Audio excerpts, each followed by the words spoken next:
Bless us, O Lord, and these thy gifts, which we're about to receive. Amen. Amen.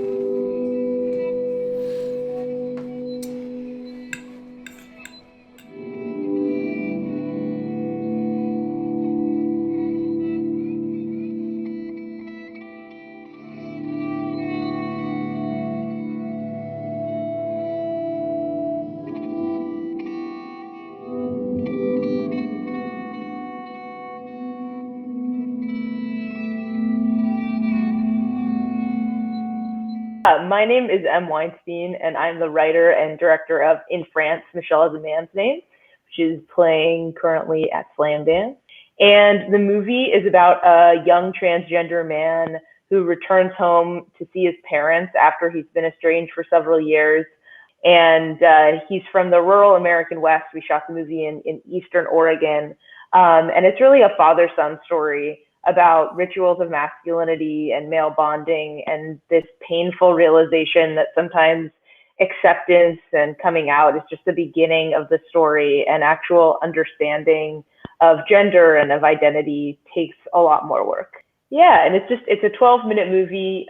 We made it and we finished it in 2020, and it's been really amazing to start getting it out in festivals and across the world this year. I'm curious because this film is gorgeous. It is absolutely technically flawless. I mean, the cuts, the shots, the movement, it all is so amazingly easy to get lost in, and easily just so absorbing right off the bat.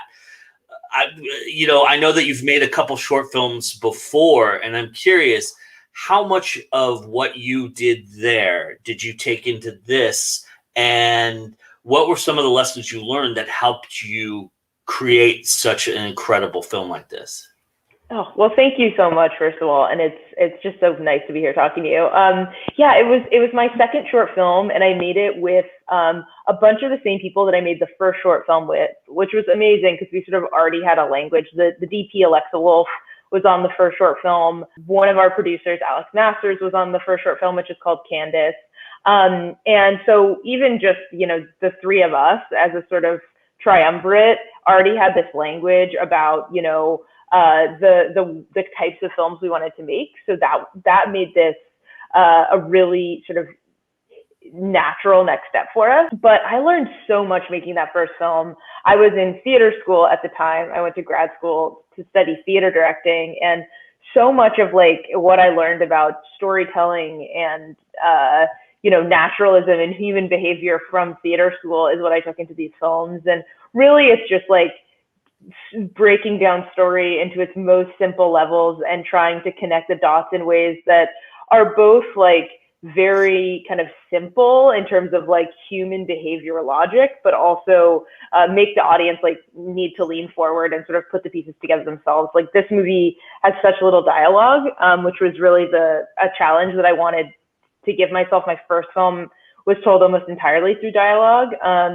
And so we really wanted to have the audience be doing some of that work with us, because I think it just makes a much more compelling experience to really show and not tell. And that was a big challenge, especially in 12 minutes and in a film that doesn't use a lot of language to tell its story. Hardest thing to accomplish with something where there is a little bit of ambiguity and there's a little bit of storytelling magic that goes along with a film like this is the characters themselves. And so getting the right actors. I mean, Ari and Jerry, Ari plays Michelle Michael, and Jerry plays the father, really radiate with chemistry off the screen. So I'm curious how you discovered these two actors, and how much what did they give to this that you didn't have going in?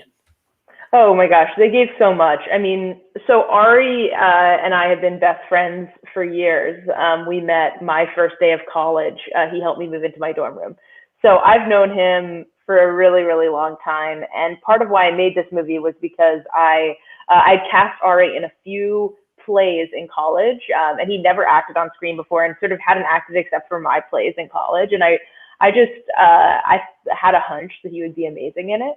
And that I wanted to tell a story around him. So he sort of was the like seed of the film in a lot of ways for me, and what sort of inspired me to make it.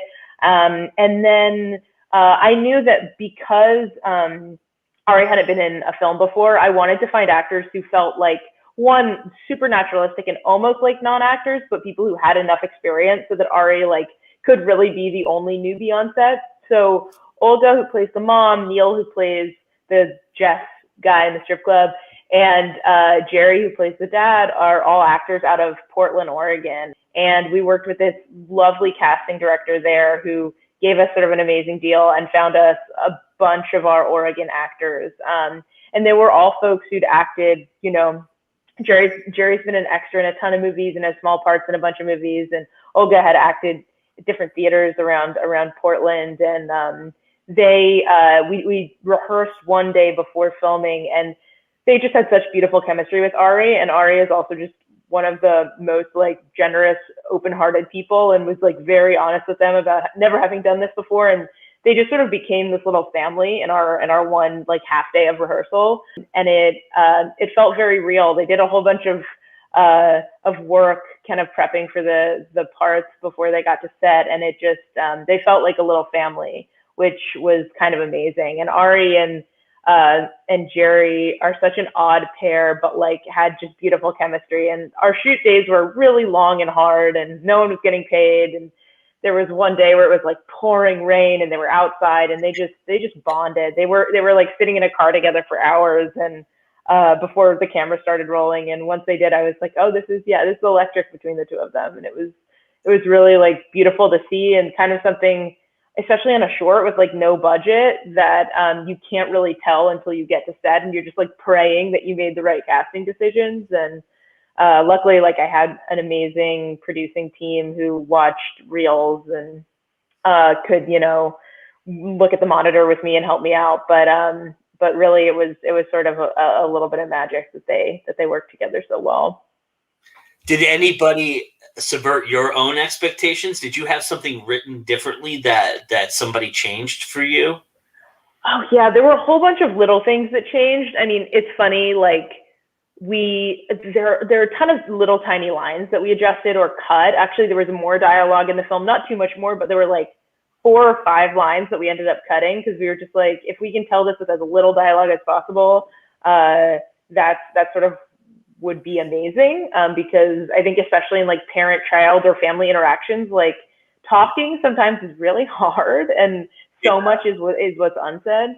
But I think, you know, in a lot of ways, looking at the movie now, it is exactly how I pictured it. But if you had said that while I was in the edit, I would be like, no, this is an entirely different movie. Or on set, I'd be like, no, we're making all these changes. But in a lot of ways, I mean, I think that's why it's important to have like a big pre-production process, is like you get to know the movie so well in your bones that then you can like forget about it, and sort of create something and put all the pieces together. And, you know, sometimes it looks like a different movie, but a lot of the times it looks like that if you've really like gotten to know your own material, it looks like the thing you tried to make. So yeah, there were a ton of little things that changed along the way. But for the most part, it is the movie we set out to make. One of the things I know about Portland, Oregon, having experienced it myself, is that the weather, and you mentioned it earlier about the rain, is so unpredictable. And you shoot a majority, well, I'd say 50-50.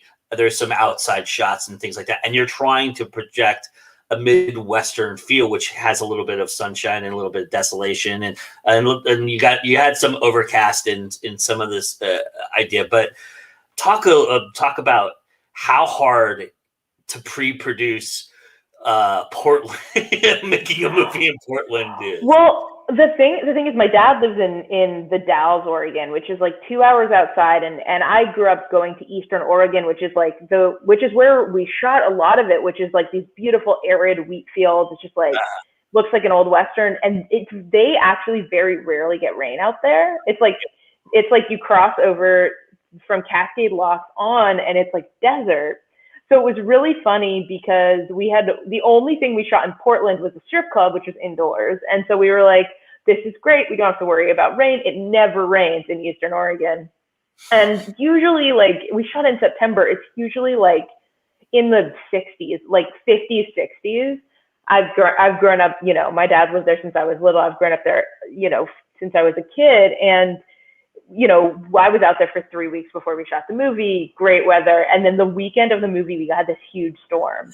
And it was just so funny because I was like, wait, like, we're not shooting in Portland. I was like so short. So it was hilarious. And we ended up, yeah, there's like a couple little overcast shots, but we ended up like trying to avoid the rain for the most part and like redoing our entire shooting schedule. But it was just hilarious because you know, so much of Oregon is wet, and this is the one part of the state that's supposed to be dry, and we just like we got so unlucky. And then, you know, the day after our like outdoor shooting day, you know, it was sunny again. It didn't rain for like a month.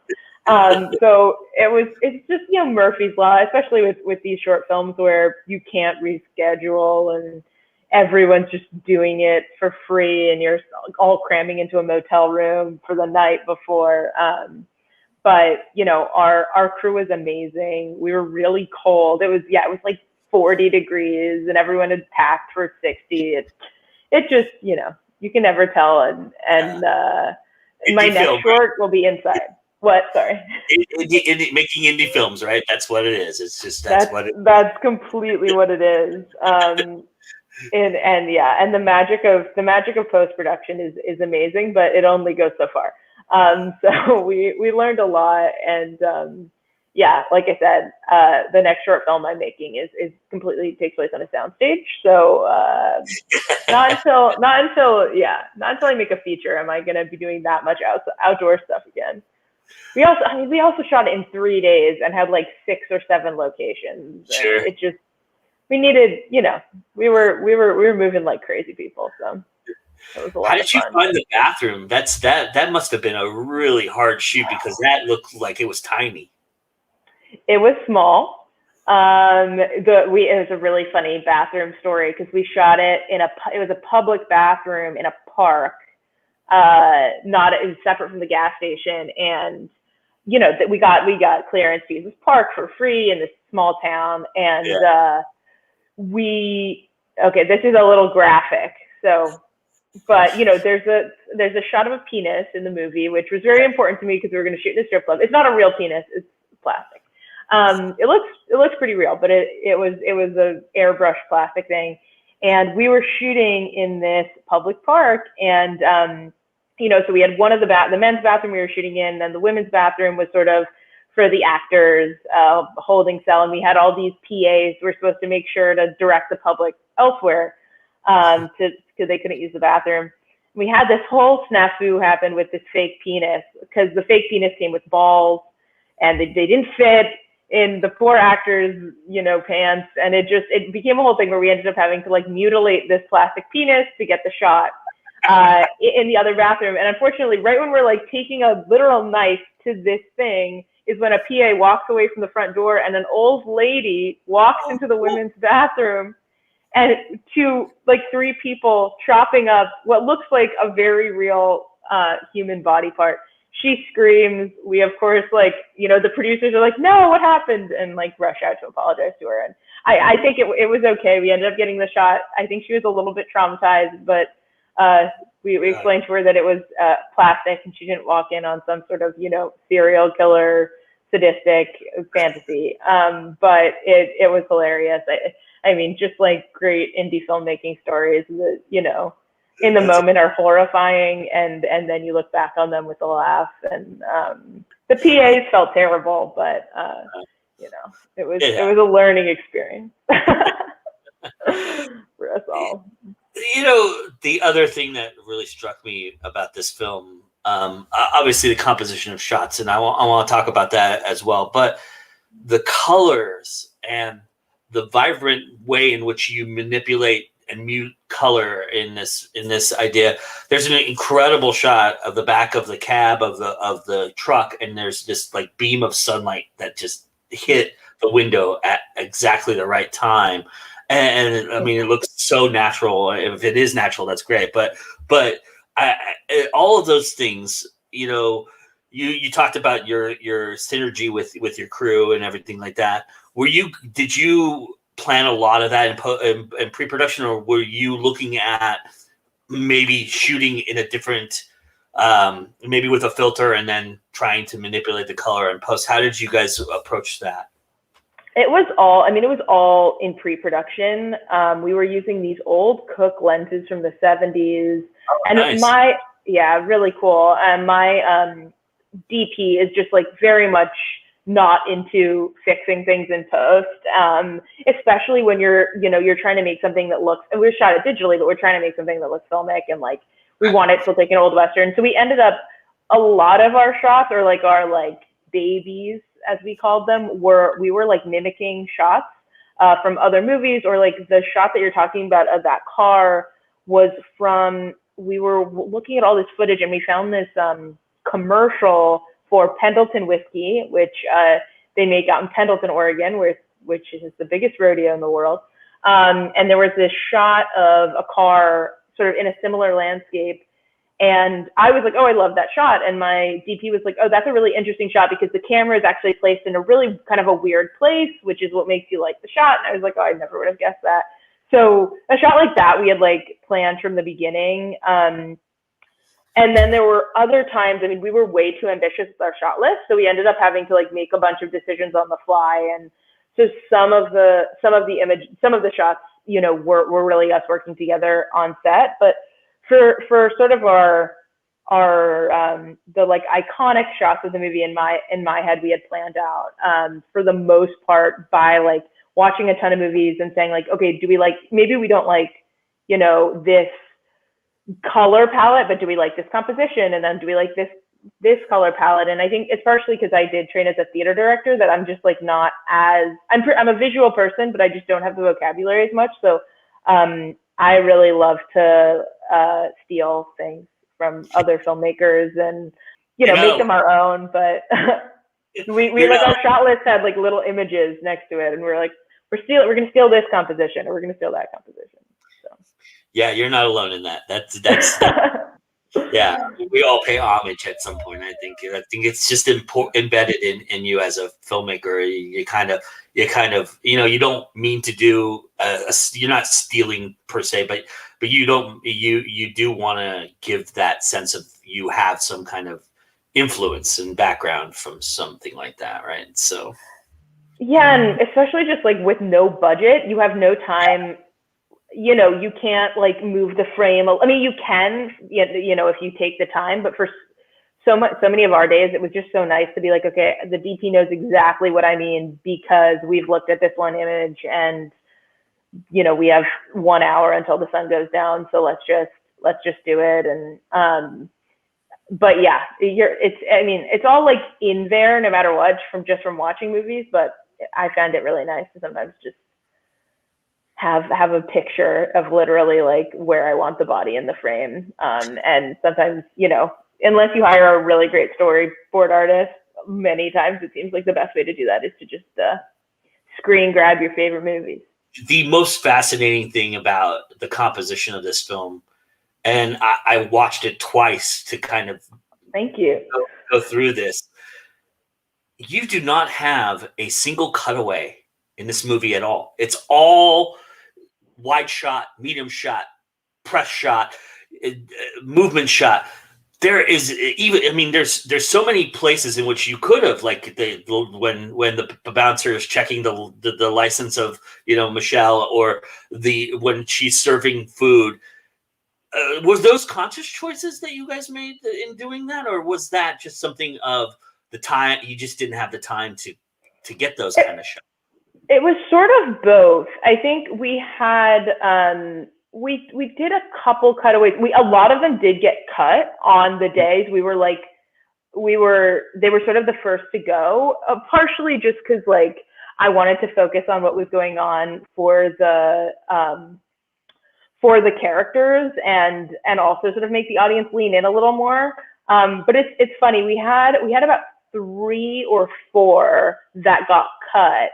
And then the ones that we got, partially because we didn't get so many of them, just felt out of place because there weren't other ones in the movie. So it was sort of like a piece of language that we ended up cutting.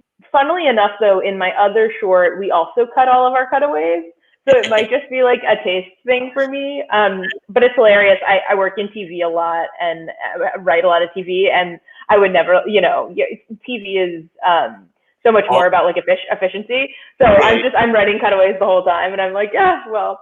But as a filmmaker, I think I try to like do as much showing and not telling as possible. And sometimes cutaways are like the easiest way to like sneak in a little tell. But yeah, to be honest, there were moments in the editing room where I was like, this would be easier if I could cut away to something right now that isn't one of my actors. But it ended up in the end making the movie better. But it took us a really long time to cut it. I think it was an excellent choice. You. It moves everything so quickly, and your intrigue. I mean, that's the real selling point of this film is the intrigue. I mean, good.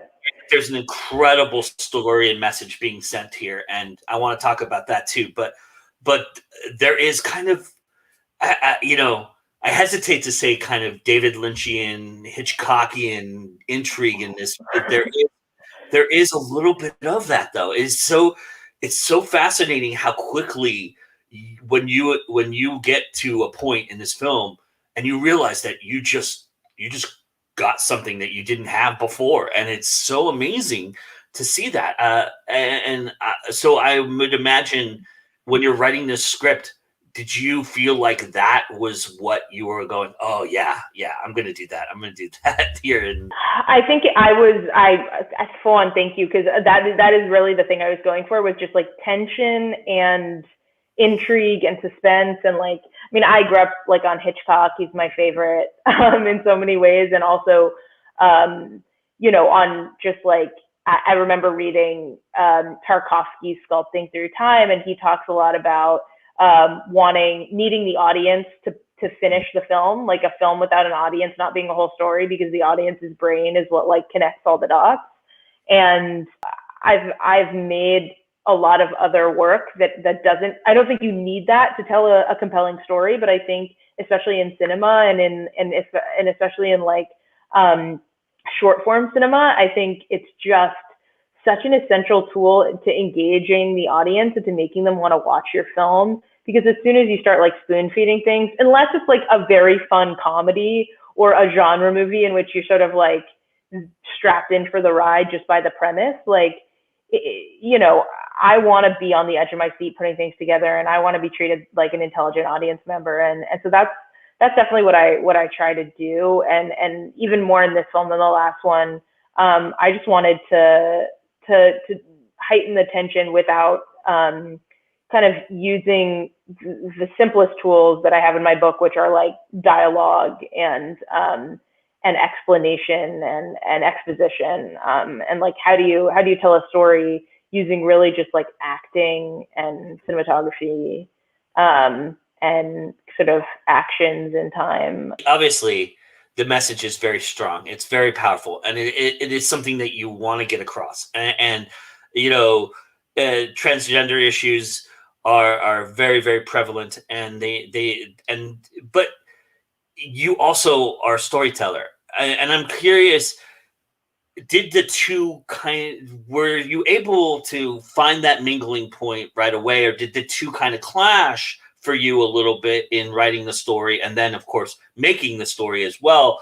Because I would assume that everybody involved had their own opinions and thoughts about how the message should be presented as well. And so I'm curious if there was there a soft point in which it interchanged and mingled for you?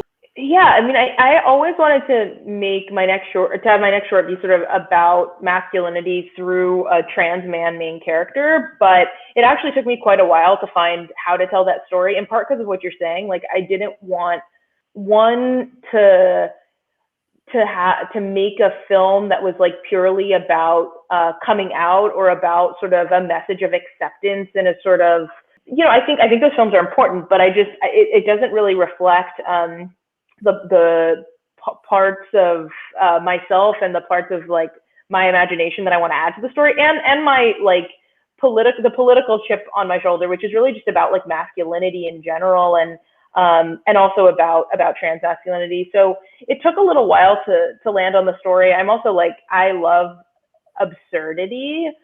in everyday life. Like that's just a thing I'm very drawn to. And my original script was about a trans guy going to a bachelor party and at a strip club.